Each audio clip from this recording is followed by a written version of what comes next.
कुंभार बुवानं 2 गदे विकायला नेले. एक गद दिलं डोंबारी बुवाले, एक गद दिलं धोबी बुवाले. 2 गदे दोघायले विकले. दोघं सख्खे भाऊ. एकाच गदीचे 2 गदे. 2 गदे दोघायले विकले. मग डोंबारी बुवाच्या गद्याले कामं लय. डोंबारी म्हणजे कोण? पंढरपूरला येताना तुम्ही ते चंद्रभागेच्या काठावर ते खेळ मांडतात बरोबर. असे 2 बांबू, त्याच्यावर दोरी, त्याच्यावर मुलगी, ते नाचते, हा वाजवते, माहित आहे ना. त्या डोंबारी बुवाले दिले. मग त्याचं गद जरा बारीक झालं, गाढव बारीक झालं, कारण त्याला खायला कमी आणि फिरणं जास्त. या गावात खेळ, त्या गावात खेळ, ते गाढव बारीक झालं. आणि धोबी बुवाच्या गाढवाले कामं कमी. कपडे धुवायला न्यायचे, धुणं झालं सुकेपर्यंत हे चरायचं, पाण्यात पोहायचं. ते गद सुधारलं.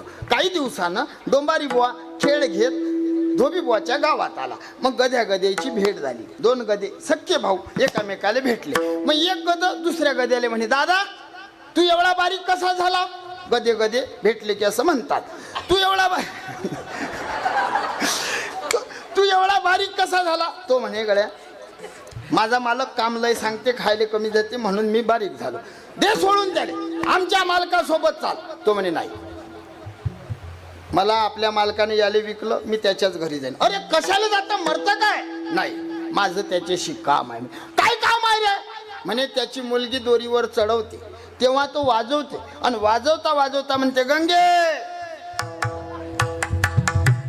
गंगे, तू जर खाली पडली तर तुझं लग्न या गद्यासोबत लागेल.